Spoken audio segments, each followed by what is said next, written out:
O indiano, quando quer entender o ocidental com os valores dele, não vai dar certo. Isso daqui é uma pornografia total, isso daqui é uma perdição, imagina, a menina sai. Para você ter uma ideia, eu trouxe um indiano umas 3 vezes, um médico. Além de ser médico na medicina tradicional, ele é um naturopata. Naturopatia não é um sistema indiano de medicina, é um sistema alemão, mas que se deu muito bem na Índia porque o Gandhi gostava muito de naturopatia. Aliás, esse médico dirigia, porque agora ele é aposentado, um centro que foi fundado pelo Gandhi. E o Dr. Nizal estava no Brasil e, como eu já disse, eu tenho um filho e 3 filhas. Mas isso aconteceu há uns 10 anos atrás. O Dr. Nizal estava em casa, sábado à noite, já tínhamos dado as aulas, ele estava tomando uma sopinha, eu, minha mulher e o Dr. Nizal tomando a sopa, não sei o quê, e vem minhas 3 filhas dizer que iam sair. Na época que devia ter, sei lá, 24, 25, 28, mais ou menos isso.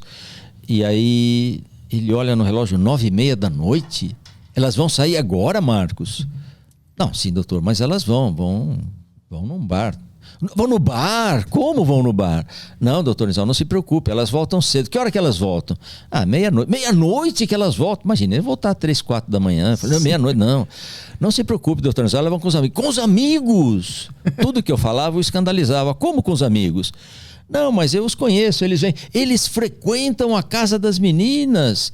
Falando, sim, mas elas também vão. Elas vão na casa deles. Tudo o horrorizava. Uhum. Até que ele não se aguentou e me perguntou, mas eles fazem sexo? E aí minha esposa pôs mais sopa e falou, toma sopa aí. Isso não é pergunta que se faça. Mas ele deve achar que tudo isso aqui é um bacanal. Uhum. Ele tenta avaliar com os valores dele como... Eles saem juntos, quando você se encontra, dá um beijinho no rosto um do outro. Não, mas isso... E o indiano tradicional não toca o outro. Uhum. Por isso que ele namastê, dá a mão assim de longe, não tem abraço. Mas isso tem algum fundo de conhecimento? Tem, tipo, se eu tocar na pessoa, meu espírito vai mudar? Não, cultural. Não tem nenhuma teoria por trás de tudo isso? Tem muita coisa que é da conduta, mas que é por um hábito higiênico. Por exemplo, você não entra na casa de ninguém calçado, eles tiram o sapato. Uhum. E tem sempre uma torneirinha do lado de fora. Se não tem, a dona da casa vem com um jarro, com uma bacia, joga para você lavar o pé para entrar dentro de casa. Isso é cultural, mas tem um lado higiênico. Come-se com a mão na Índia. Comia-se com a mão. Hoje está ocidentalizando tudo. Mas era legal comer com a mão. Mas isso não tinha algum conceito espiritual de tocar na comida e tal? Nada higiênico. Aí você pergunta, mas por que comer com a mão? Não é? Eu falava, doutor Garotti, é muito difícil. É porque a comida é líquida. É um arroz e feijão, mas só que em vez de feijão é lentilha. Você põe ali, mistura. Aí você pegava assim, o cara escorria até o cotovelo. Eu falava, doutor Garotti, como é que faz? Eu falava, agora você lambe do cotovelo até a mão. Eu falava, não. Bom, enfim, eles fazem isso que vai direitinho. E eu dizia, mas por que comer com a mão? Porque a sua mão, você sabe se você lavou ou não, você é que cuida dela. Você vai comer com talheres, especialmente em restaurantes, e se você olhar para a Índia, você fala, é melhor comer com a mão. Eu confio. Quem comeu com esse talher? Por quê? Uhum. Porque tem uma bacia grande lá no canto do restaurante, eles jogam os talheres ali, e depois simplesmente tira, chacoalha e dá para o outro. Copos, eu estou falando de restaurantes simples. Tá bem? Restaurantes de hotel, 5 estrelas, é completamente ocidentalizado. Mas a Índia de 1979, a Índia que mantinha essa tradição, eles alegavam ser um hábito higiênico, comer com a mão, tirar o sapato, não encostar no outro. Uhum.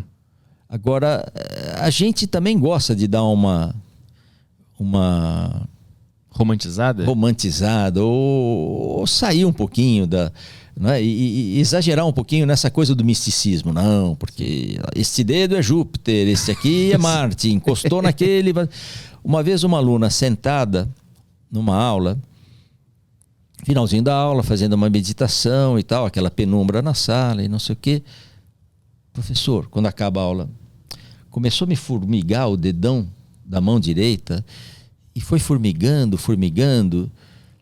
E aí, tudo isso que você está falando, os alunos, colegas dela da mesma turma, começaram a analisar. Não, porque estamos na época de não sei o quê, de Aquários, porque Júpiter quando junta com não sei o quê, papá. Foram tendo as explicações. Não, porque olha, quando você junta esse dedo com aquele, a energia... Pô, sabe quando acendia a luz? O professor, foi um pernilongo, mordeu aqui, foi isso. E ela é alérgica a pernilongo, formigou a mão. Então a gente gosta de colocar um pouquinho mais de creme nesse sei lá, nesse lado espiritual sonho. do negócio. Uhum. A gente dá uma exagerada. Me parece, eu arrisco dizer, que do que a gente lê em boa parte da literatura antiga, se você pega o texto de Patanjali que fala do yoga, ele é muito simples e claro.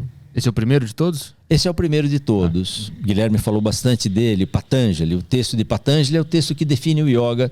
Não é o primeiro a falar sobre yoga. Yoga já era falado, mas é um texto exclusivo sobre yoga. E ele explica o que é yoga. E sabe como ele explica o que é yoga? Ele diz, yoga é a aquietação das modificações da mente. Isto é yoga. Mas quando eu pergunto para meus alunos, o que é yoga? Primeiro dia de aula.